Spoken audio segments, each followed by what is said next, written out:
Hi students, welcome to Dennis Science Castle. In the previous class, we studied about electromagnetic induction. Today's class, we are going to study about the factors that affect electromagnetic induction. In the previous class, we observed that in order to have electromagnetic induction, three things are necessary. 1. There should be a magnetic field or a field magnet. The second thing, there should be a solenoid. And the third thing, the relative motion of the solenoid or the magnet. So let's see what are the factors that affect electromagnetic induction.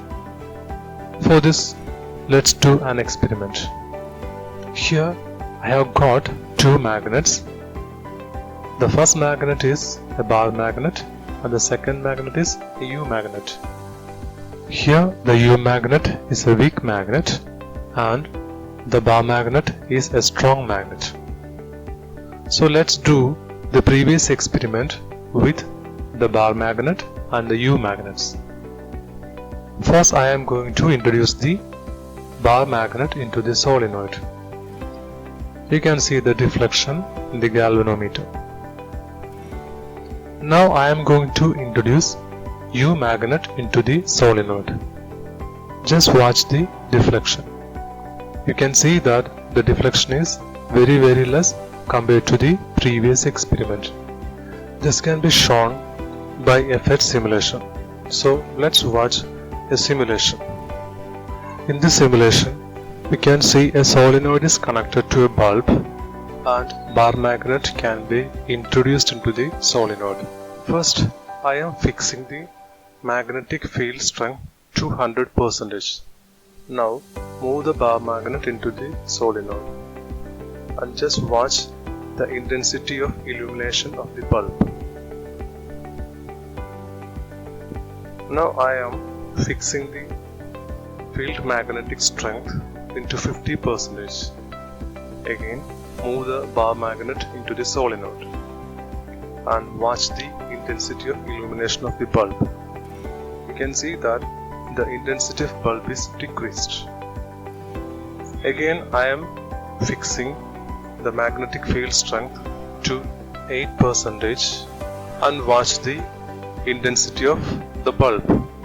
We can see that the intensity of bulb is again decreased. From this, we can assume that if the magnetic field strength is increased, the induced current will be more, and if the magnetic field strength is decreased, the induced current will be less. From this, we can assume that a strong magnetic field can produce strong electromagnetic induction and a weak magnetic field can produce a weak electromagnetic induction. So, the first factor that affects electromagnetic induction is the strength of the magnetic field. Now let's find out the second factor that affects electromagnetic induction. Again, watch the FET simulation. First, I am fixing the field magnetic strength to 75%.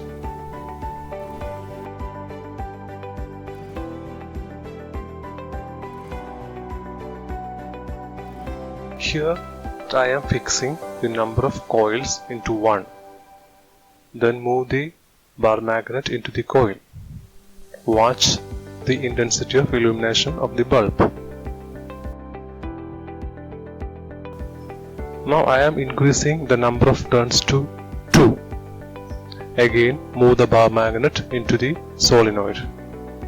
Now you can see that the intensity of bulb is increased. Again, I am fixing the number of turns to 3. Move the bar magnet into the solenoid. You can see that the intensity of bulb is again increased.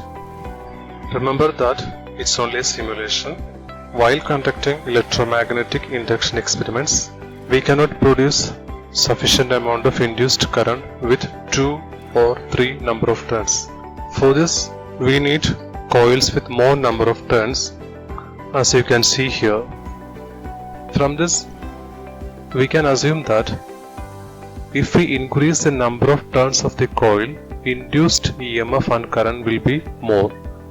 And if we decrease the number of turns of the coil, the induced EMF and current will be less. So, the second factor that affects electromagnetic induction is the number of turns of the coil. Let's find out the other factor that affects electromagnetic induction. Here is a model which demonstrates electromagnetic induction. Here you can see two stationary coils whose outputs are connected to a bulb. At the center you can see four magnets are kept at equal angles. Here the rotating part, which is called rotor, is the field magnet. The field magnets can be rotated using a lever. So just watch what happens when the field magnets are rotated. You can see that the bulb glows by electromagnetic induction when the field magnet is rotated. Now just rotate the field magnet slowly. You can see that the bulb glows intermittently. It means that the current produced in the bulb is a fluctuating current, which you call alternating current or AC. Now increase the speed of rotation of the field magnet. Now you can see that the bulb glows more brightly, which means that more induced current is produced on the coil.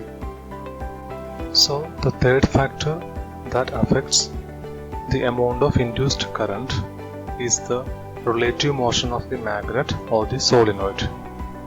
You might have noticed that the blinking of bulb is not visible at higher speeds of rotation and it is visible at lower speeds of rotation. Why? The blinking of bulb indicates that the current induced in the coil is an alternating current or a fluctuating current. If the magnet or solenoid is moved fast, the number of cycles induced per second will be more, and if the magnet is moved slowly, the number of cycles induced per second will be less. If the number of cycles per second are more, our eyes cannot detect the blinking of bulb, whereas if the number of cycles per second are less, our eyes can detect the blinking of bulb. So let's consolidate.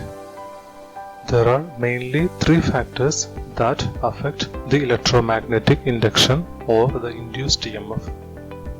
First, the strength of the magnetic field.